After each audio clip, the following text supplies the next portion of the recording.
Eu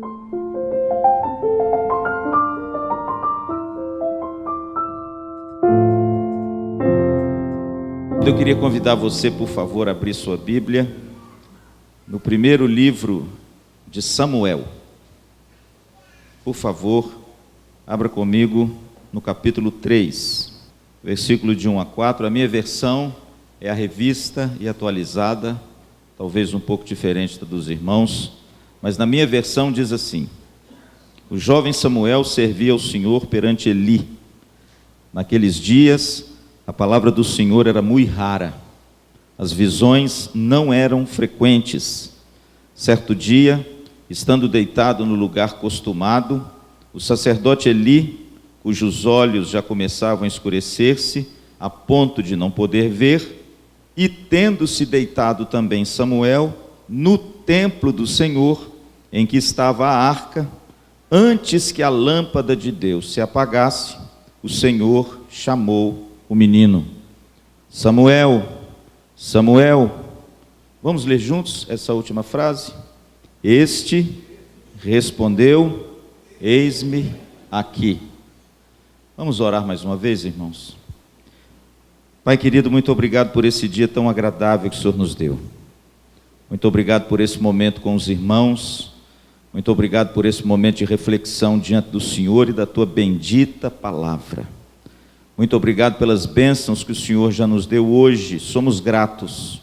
O nosso coração se enche de alegria, porque o Senhor é bom e a sua misericórdia dura para sempre.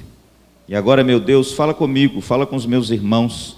Edifica, Senhor, a nossa casa. Ajuda-nos a viver para a tua glória e que possamos colocar a tua palavra em prática e que possamos hoje tomar uma decisão de sermos promotores da paz no meio da nossa família. É a nossa oração, em nome de Jesus. Amém e amém. Irmãos, o contexto do livro de Samuel é o contexto do período dos juízes. E os irmãos certamente já devem ter lido e ouvido que o período dos juízes foi um dos períodos mais terríveis, mais dramáticos, mais difíceis, mais tenebrosos do povo de Israel. Alguns comentaristas chegam a dizer que o período dos juízes foi um período mais duro do que o período da escravidão no Egito. Alguns comentaristas chegam a dizer que o período dos juízes foi um período tão duro e tão dramático porque o povo de Israel viveu escravizado sob o tacão do inimigo. Um período muito longo, um período muito difícil, onde o povo de Deus amargou uma jornada de muita dor, de muita ansiedade, de muita tribulação, por 450 anos. E o livro de Samuel está inserido nesse contexto de lutas, dificuldades e problemas do período dos juízes. O período dos juízes se estende desde a morte de Josué, até que Deus levantasse o último juiz e o primeiro grande profeta que iria mudar a face da história da nação de Israel, que é o próprio Samuel.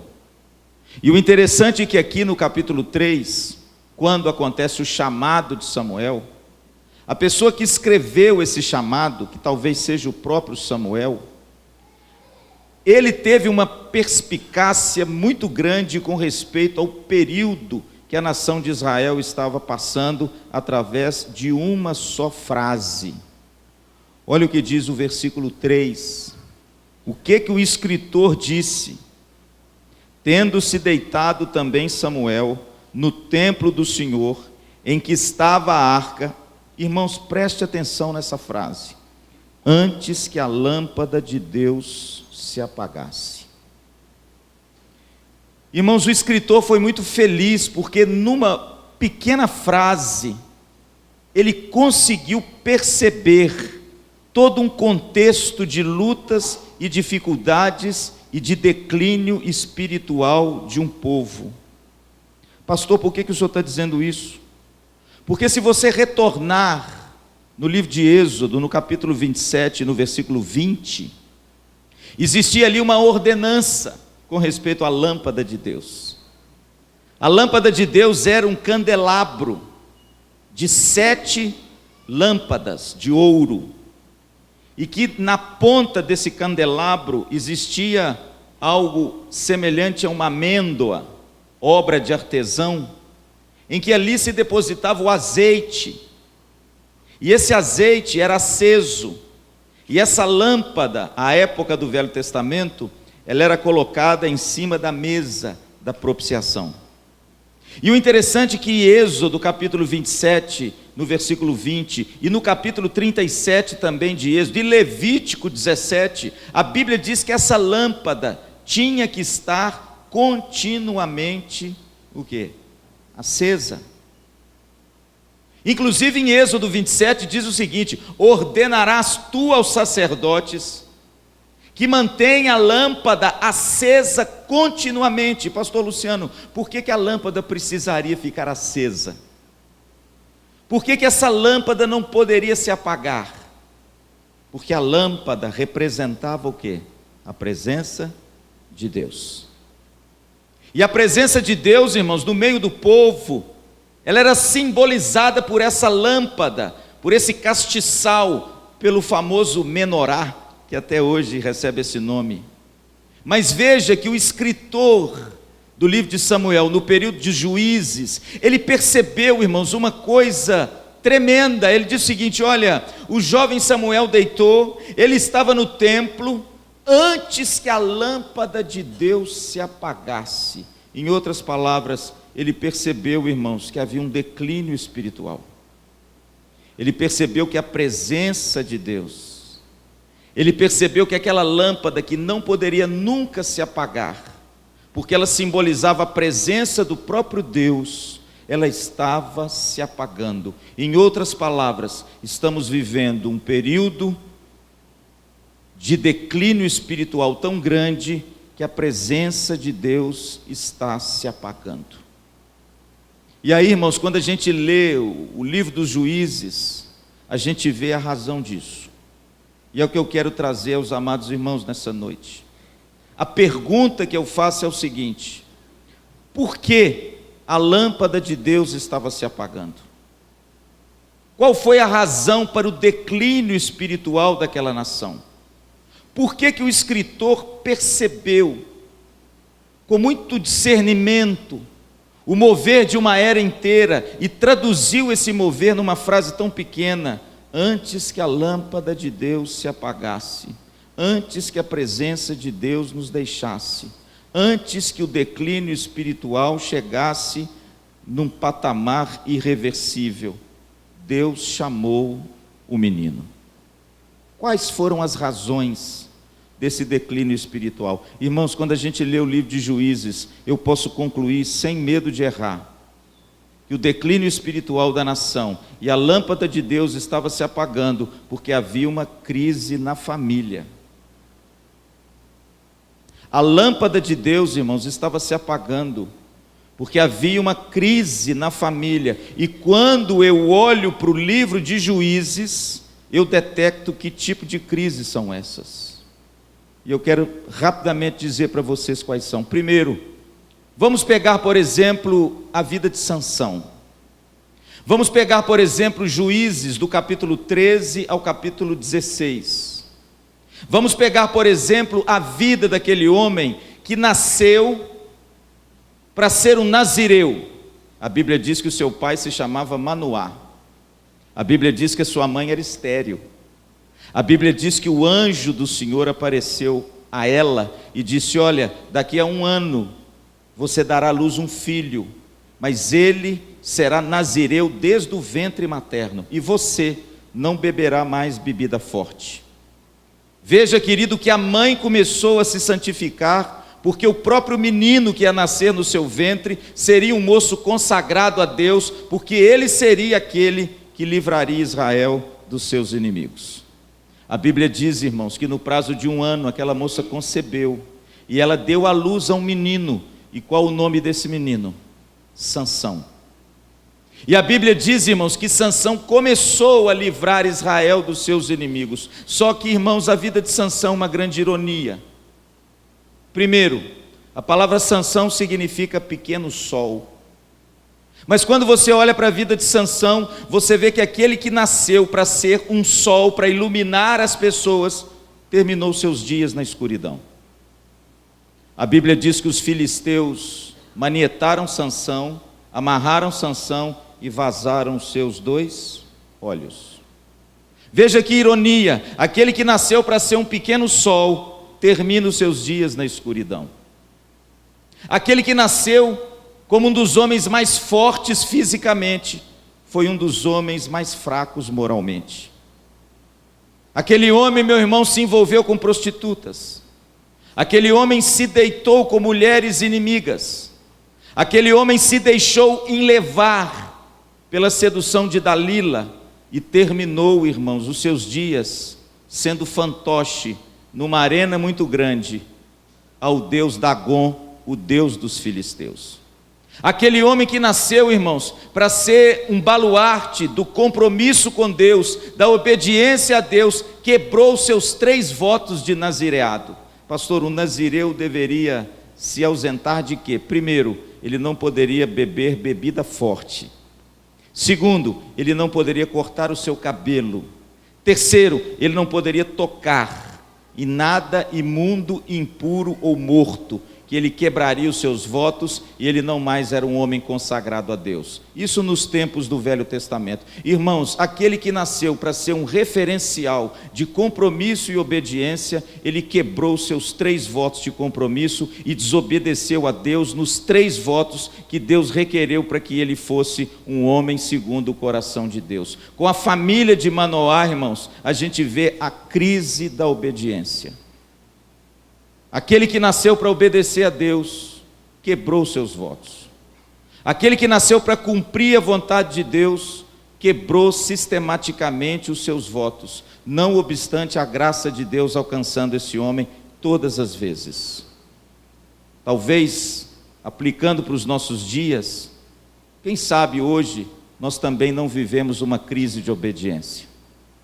Quem sabe hoje, meu amado, o que está faltando para a gente colocar a nossa vida em ordem, a nossa casa em ordem, não seja obedecer o Senhor. A Bíblia diz que o obedecer é melhor do que o sacrificar. Isso significa, querido, que a pedra de toque do cristão, como eu disse de manhã, é a obediência.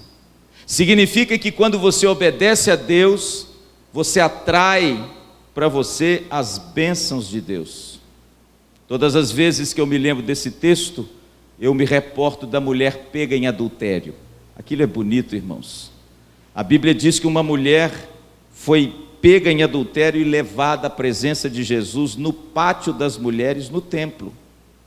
A Bíblia diz que essa mulher foi colocada ali aos pés de Jesus e os fariseus perguntaram para Jesus: olha, essa mulher foi pega em adultério e na lei de Moisés, essa mulher deve ser apedrejada. Tu o que dizes? A Bíblia diz que Jesus estava, ajoelhado e ele escrevia no chão e a Bíblia diz que ele não respondeu palavra.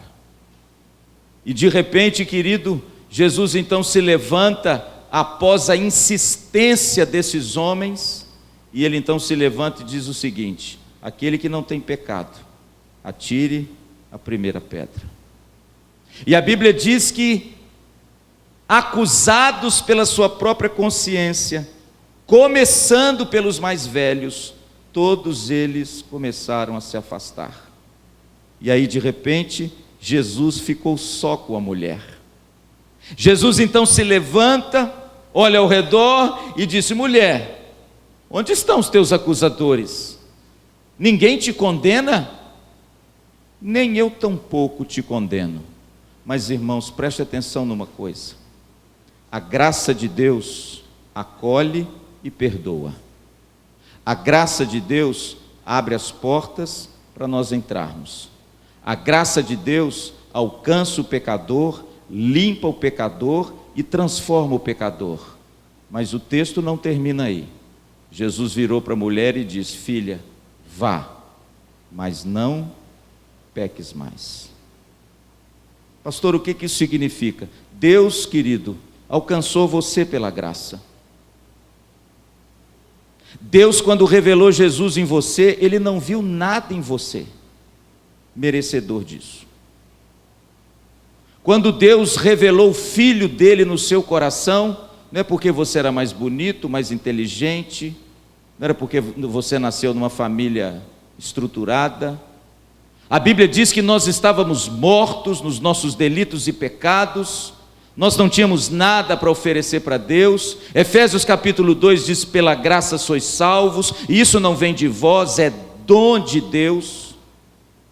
Quando Deus revelou Jesus em você, não foi pelo seu mérito, não foi pelo que você poderia fazer, foi pura graça, irmãos, um dom gratuito, vindo do céu, para alguém que não merecia como eu, afastado de Deus, longe das promessas, perdido nesse mundo, com o coração endurecido, obscurecido pelo pecado, cego guiando cego. Mas a Bíblia diz, irmãos, que essa graça alcançou a mim e a você, e essa graça abriu os meus olhos, essa graça amoleceu o meu coração, essa graça transformou a minha mente. Essa graça, querido, me habilitou agora a seguir um outro caminho. Essa graça inclinou as minhas afeições. Essa graça mudou a minha história. Essa graça alterou a minha história. Mas, querido, preste atenção numa coisa: a graça de Deus te acolhe e te abençoa, mas é a sua obediência que te santifica e derrama em você as bênçãos de Deus. Quando Deus diz para a mulher o seguinte: vá, mas não peques mais, é porque com a obediência da mulher, agora sim, ela ia preparar um novo caminho para ela, sendo agraciada pelas bênçãos de Deus.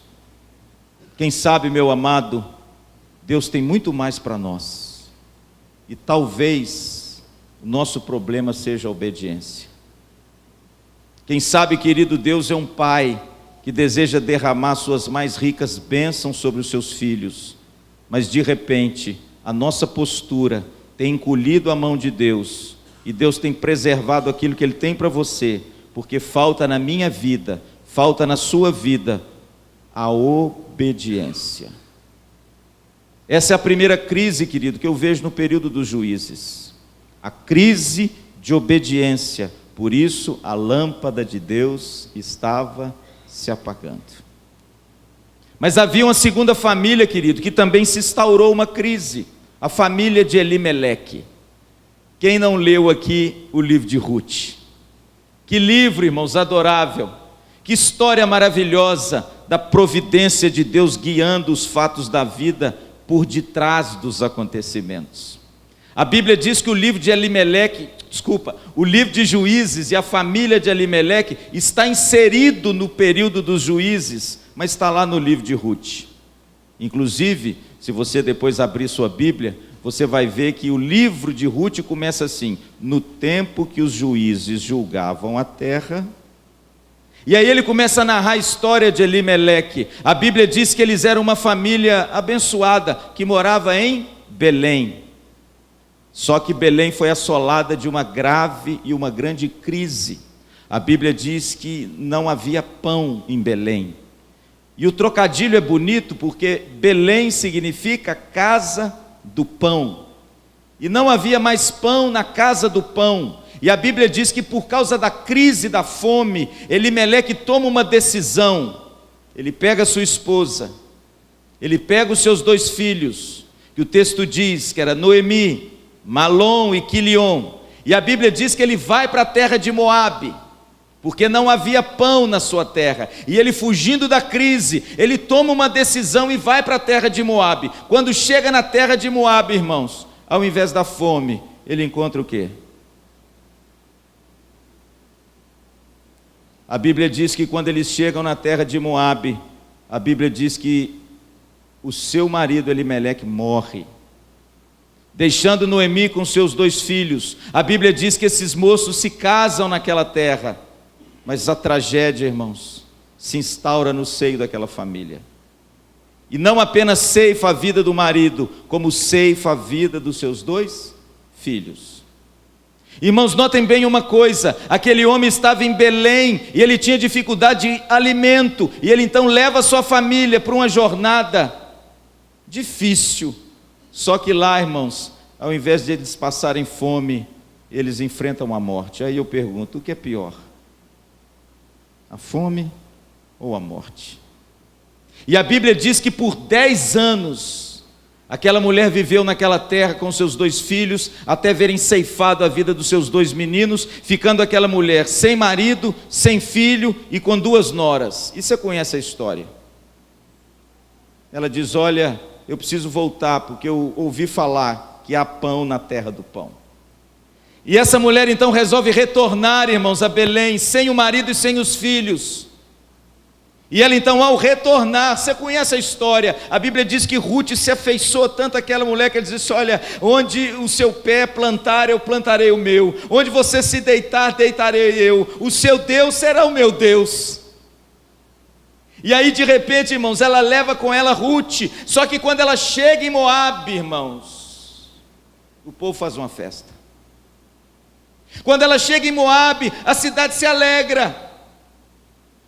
Noemi, você voltou. Noemi, que bom que você voltou. Irmãos, mas aquela mulher, ela foi de um jeito, mas voltou de outro. Pastor, o que significa Noemi no hebraico? É a mesma raiz da palavra Naim, lá de Lucas capítulo 7 da viúva. Naim e Noemi têm a mesma raiz no hebraico, que significa, César, agradável. Noemi era uma mulher agradável. Noemi era uma mulher alegre. Noemi era uma mulher que as pessoas gostavam de estar ao lado dela. O seu nome denunciava a sua personalidade. Você sabe que no povo judeu era assim. Só que, irmãos, quando ela retorna, quando ela volta para Belém, o povo faz uma festa, celebra o seu retorno. Noemi voltou, mas o que ela diz? Não me chamem de Noemi. Por favor, este não é o meu nome. Por favor, vocês me chamem de Mara, porque o meu coração está amargurado. Deus amargurou a minha alma. Irmãos, uma mulher que era agradável se tornou uma mulher amarga, e isso por uma decisão equivocada na sua casa. Irmãos, com a família de Elimeleque, eu descubro que no período dos juízes havia uma crise de liderança. O seu marido tomou uma decisão precipitada. O seu marido tomou uma decisão fundamentada numa crise, e numa crise passageira. O seu marido tomou uma decisão sem de repente falar com a sua esposa, com seus filhos e, antes de tudo, orar. Você não vê no livro de Ruth nenhuma alusão de Elimeleque orando ao Senhor. Você não vê no livro de Ruth nenhuma alusão naquele homem, pai de família, líder da sua casa, juntando a sua esposa e seus 2 filhos, como pregou César aqui hoje de manhã, e se debruçando diante do Senhor Jesus e pedindo orientação de Deus. Você vê um homem que, quando a crise se avizinha, ele toma uma decisão precipitada e, ao invés da fome, ele atrai sobre si a morte. Trazendo para os nossos dias, queridos, como nós homens precisamos de sabedoria para tomar as decisões certas. Como, irmãos, diante de uma crise, nós precisamos compartilhar tudo aquilo que nós iremos fazer, primeiro com o nosso Deus. Como, irmãos, é preciso a gente tirar um tempo para de repente perguntar ao Senhor qual é a vontade dEle. Eu saio ou eu fico? Eu levo a minha família e exponho a minha família em uma situação de risco, ou eu permaneço nesse lugar e aqui onde Deus me plantou, eu vou enfrentar as crises com a graça de Deus e com a ajuda de Deus. Veja, querido, que no período dos juízes, a lâmpada de Deus estava se apagando, porque existia uma crise de liderança nas famílias. O César hoje pregou aqui de manhã e disse o seguinte: quando Deus olhou para o homem dando nome para bicho, Ele falou: olha, você está muito sozinho, meu filho. Você está dando só nome para bicho, mas eu vou te fazer uma auxiliadora idônea, porque não é bom que você fique sozinho.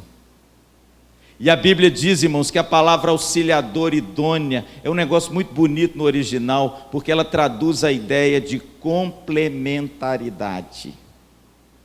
Ela traduz a ideia daquilo que completa, daquilo que complementa, daquilo que eu sozinho não consigo fazer. Deixa eu te dizer uma coisa, meu querido, você é o líder da sua casa, mas você precisa compartilhar as decisões que você vai tomar com seu cônjuge e com seus filhos. A Bíblia diz que os dois vão se unir e serão os dois o quê? Uma só carne. Sabe o que isso significa, querido? Vocês não são mais dois. A matemática de Deus é diferente da nossa. A matemática humana, 1 mais 1 são 2, mas na matemática de Deus, 1 mais 1 é 1. Isso significa, querido, que quando há uma liderança na casa, quando a crise se avizinha, e olha que tem muitas famílias vivendo crises por aí. Nós não podemos, irmãos, tomar decisões precipitadas, porque nós corremos o risco de expor a nossa família a um mal maior. O que é pior, a fome ou a morte? Pastor, mas Deus estava por detrás de tudo. É claro que Ele está, irmãos, mas isso não exime a minha responsabilidade e a sua, das decisões que nós tomamos. Aliás, alguém já escreveu que nós somos livres para fazer as nossas escolhas, mas nós somos eternamente escravos das suas consequências. Portanto, quando a crise bater na sua casa, quando uma oportunidade surgir na sua família, por favor, meu amado, não tome decisão unilateral. Você precisa ouvir 2 pessoas antes de tomar qualquer decisão quando a crise bater à sua porta. A primeira pessoa que você precisa ouvir é o Senhor. Coloque isso diante de Deus, porque Ele vai te dar a resposta. Mas também ouça a sua família. Compartilhe com a esposa, compartilhe com seus filhos, espere algo de Deus confirmar no seu coração para tomar qualquer decisão. Irmãos, eu já vi muita gente se precipitar nas coisas e expor sua família ao risco e ao perigo.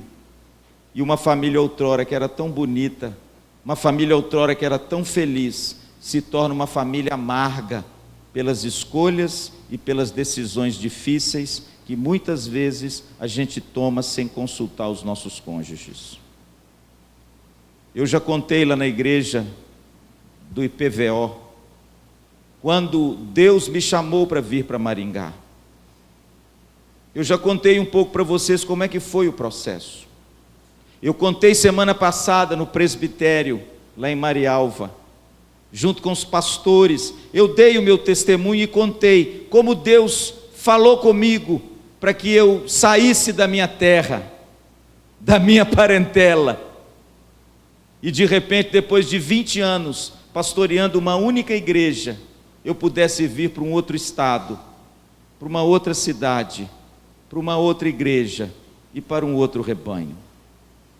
Mas, irmãos, quando eu tive o convite, quando eu recebi a indicação, a primeira coisa que eu fiz foi dobrar o meu joelho uma semana e perguntar para o Senhor se essa era a vontade dEle. Mas eu não fiz só isso. Eu disse para Deus que eu precisava de uma primeira confirmação, daquela que é uma comigo, daquela que há 25 anos me atura, daquela que é minha companheira, daquela, irmãos, que nós juntos enfrentamos muitas agruras e dificuldades dessa vida. E eu então compartilhei com ela. E se ela, o menor sinal que fosse de insatisfação, eu iria compreender que não era a vontade de Deus. E eu compartilhei com a minha Teresa. Eu contei para ela toda a história. E Deus confirmou no coração dela. Mas, irmãos, eu também tenho uma filha.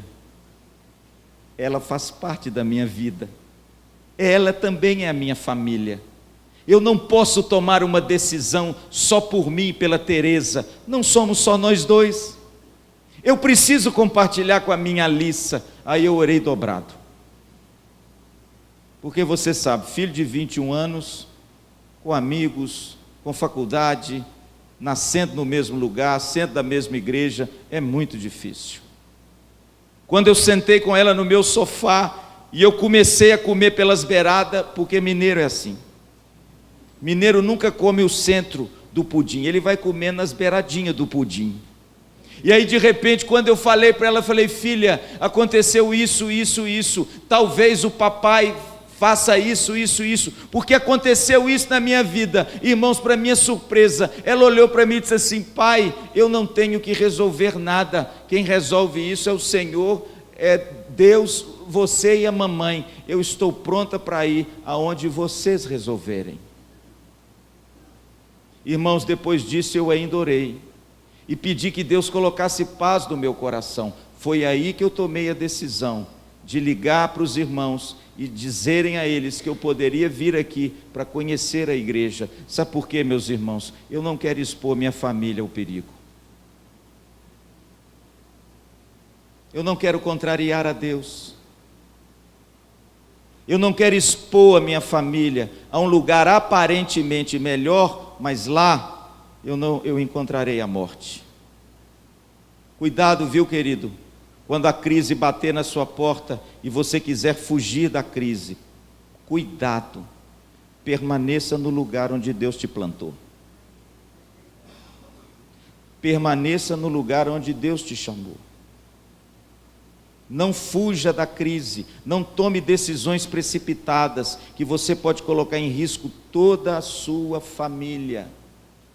E se você percorrer um pouquinho o livro de Juízes, você vai chegar, irmãos, na família de Eucana, de onde veio o próprio Samuel. A Bíblia diz que Eucana, irmãos, tinha 2 mulheres, começou por aí. Alguém já disse que uma já é difícil, 2 então é demais.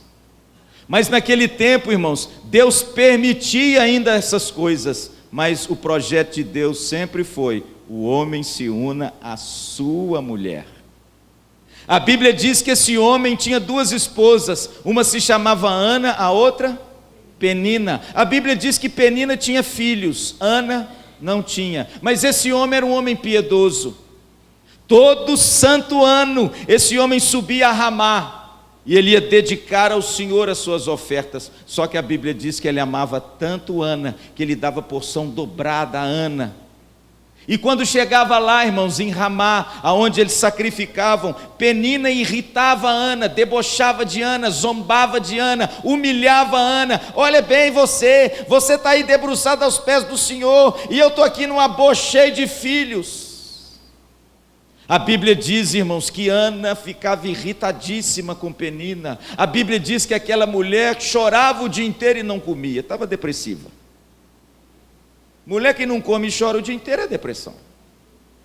A Bíblia diz, irmãos, que competições, humilhações, desprezos, zombaria, desonra e ataques, todas as vezes que eles subiam ao templo, a Bíblia diz que Penina irritava Ana e ela não comia. Chegou ao ponto do marido dela chegar perto de Ana e falou assim: minha filha, deixa eu te dizer uma coisa, olha para mim, não chore por mim, não olha para ele, você está olhando demais para esse menino.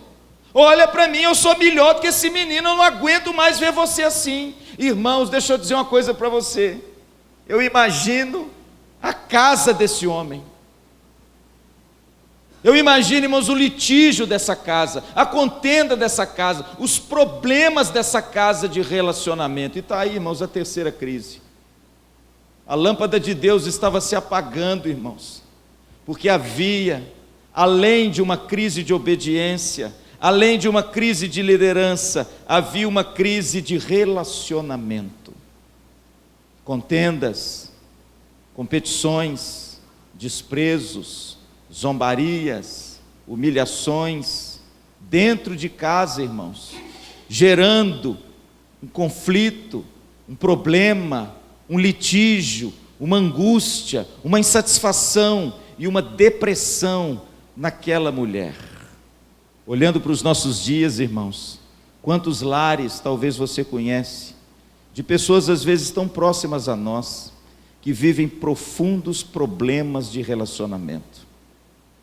pessoas que não se relacionam com os cônjuges, filhos que não se relacionam com os pais, pais que têm dificuldade de se relacionarem com seus filhos, competições, contendas, conflitos, acusações, cobranças, litígios, angústia, dor, amargura, choro e depressão. Eu sempre digo, meu irmão, que a coisa mais importante da nossa vida são os relacionamentos.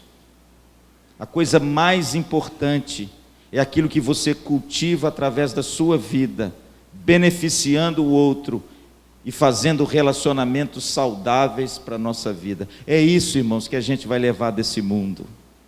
Relacionamentos são mais importantes do que departamentos. Relacionamentos são mais importantes do que estrutura. É muito bonito se ter uma estrutura boa, é muito bonito ter um lugar adequado, mas o mais bonito é esse lugar estar cheio de gente que se relaciona uns com os outros para a glória de Deus. Jesus, quando subiu ao monte, orou a noite inteira, irmãos. A Bíblia diz que ele desce do monte, e quando ele desceu, ele escolheu 12, Marcos capítulo 4, versículo 14, para estar com ele. Sabe o que significa isso, irmãos? Antes de Jesus enviar os seus discípulos para pregar, antes de Jesus enviar os seus discípulos para proclamar a verdade de Deus, curar os enfermos e expulsar os demônios, Jesus chamou os seus discípulos para estar com ele.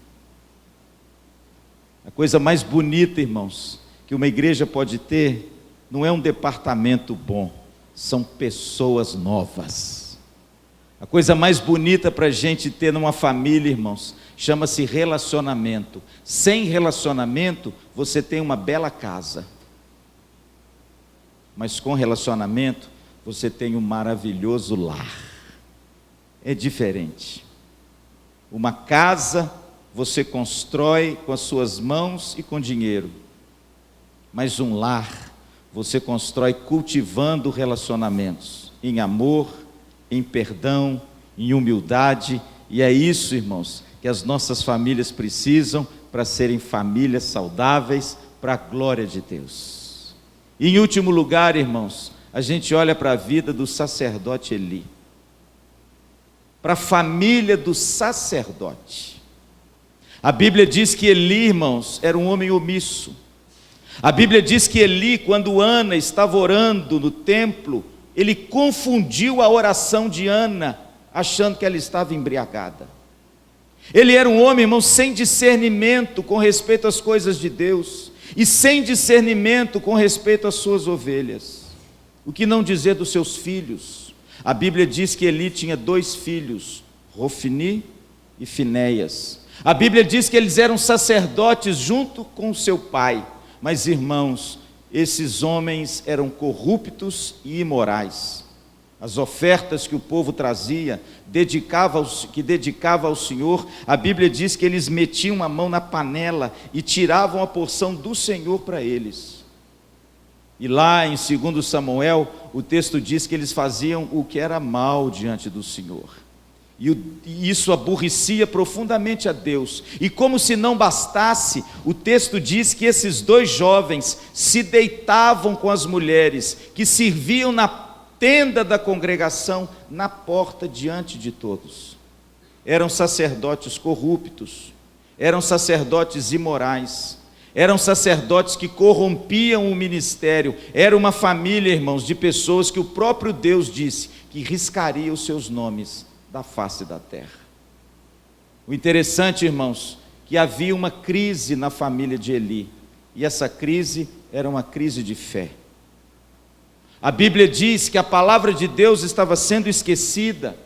A Bíblia diz, irmãos, que o altar de Deus estava sendo profanado, porque havia uma crise de fé na família do sacerdote, naquela família que o povo esperava, que de repente existia uma postura diferenciada. Aqueles jovens envergonhavam ao Senhor, aqueles jovens faziam o que era mal diante do Senhor. E aí, irmãos, o texto que eu li no início, o texto diz que antes que a lâmpada de Deus se apagasse, o Senhor chamou o menino. Pastor, por que a lâmpada de Deus estava se apagando? Porque havia um declínio espiritual tão grande, porque, irmãos, havia uma crise na família. Deixa eu te dizer uma coisa: famílias fortes, igreja forte. Igrejas fortes, uma nação forte. Mas o contrário também é verdadeiro, irmãos.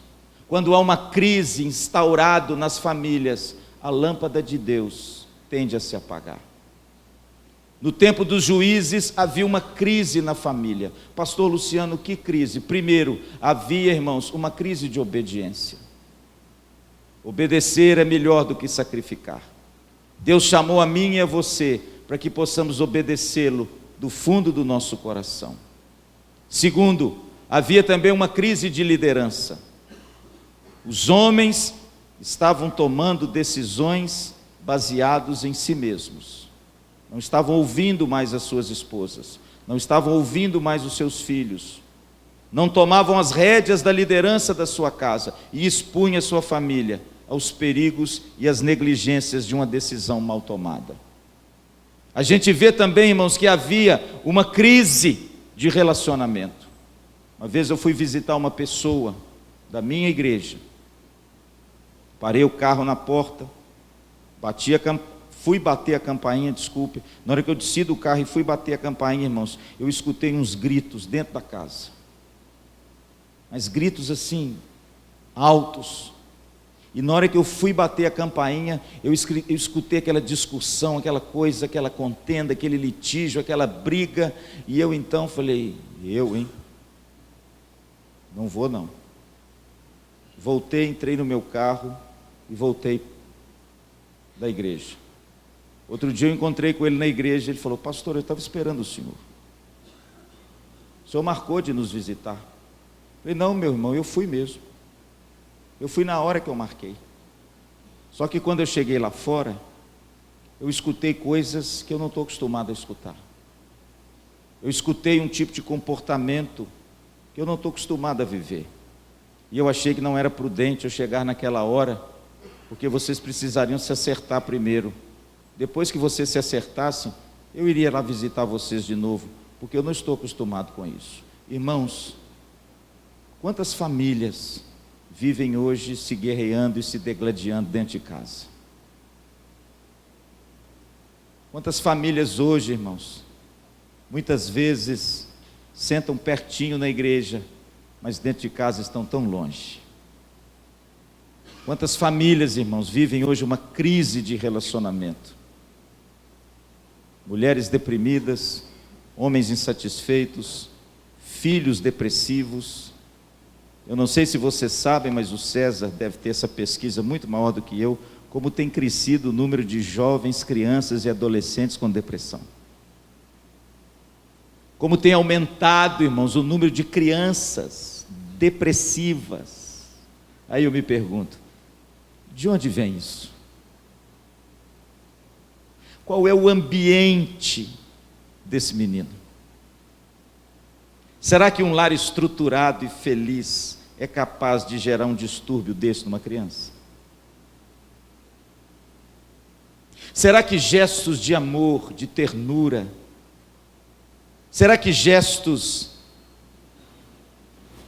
de humanidade dentro de uma família, gestos de amor para com o casal, vão gerar numa criança de 5 anos uma depressão? Creio que não, irmãos. Eu creio que o índice de depressão entre idosos, crianças e jovens tem aumentado muito por causa de problemas de relacionamento dentro de casa. Crise de relacionamento. Eu escrevi uma vez uma crônica, está no meu livro ali, O Vaso de Barro. Ela se chama Segurança do Amor. Você sabe o que faz mais bem para o seu filho? Presente é bom. Você dá a ele um presente, é maravilhoso. Tem criança que adora presente, e tem vovô que adora dar presente, e tem papai que adora dar presente. Não sou contra os presentes. Você podendo dar um presente para o seu filho, para a sua esposa, para o seu neto, dê o presente. Mas deixa eu te dizer uma coisa nessa noite. Sabe qual é o maior presente que um pai e um avô, principalmente o pai e uma mãe, pode dar para o seu filho? Sabe o que traz mais segurança nesse menino? Sabe o que traz uma personalidade mais firme desse menino, para firmar um caráter desse menino? Não é o presente quando você chega de viagem. Pelo contrário, às vezes ele fica um menino manhoso e exigente. Mas o maior presente, papai e mamãe, que você pode dar para o seu filho, sabe qual é? Você ter gestos de amor e de carinho do cônjuge, um para com o outro, na frente dele. Pastor, o que significa isso? Você abraçar sua esposa, beijar, andar de mão dada, ver televisão abraçado. Coisa simples, que quando o seu filho pequenininho vê aquilo, sabe o que é aquilo para ele? Eu estou seguro no amor dos meus pais. Irmãos, presente nenhum é melhor do que esse. A segurança do amor molda um caráter correto na vida dos seus filhos. Quantos lares hoje vivem problemas de relacionamento? E para terminar, irmãos, a gente vê a crise de fé. A palavra de Deus estava sendo esquecida, capítulo 3, versículo 1, e o altar de Deus estava sendo profanado pela corrupção e pela imoralidade. Crises, irmãos, onde a lâmpada de Deus vai se apagando. Mas eu quero concluir com uma boa notícia. Eu quero concluir com uma excelente notícia. A Bíblia diz que antes que a lâmpada de Deus se apagasse, Deus chamou o menino. Deus não vai permitir que isso aconteça. Deus instituiu a família e a igreja. Deus instituiu o casamento, a família e a igreja. E a despeito de todas as crises, Deus será vitorioso no seu pleito. Deus, irmãos, não deixará que a lâmpada dele seja apagada. Sabe por quê? Porque assim como ele chamou Samuel, e Samuel se levantou para não deixar que a lâmpada se apague, Deus chama você. E um sinal que ele está te chamando é o fato de você estar aqui.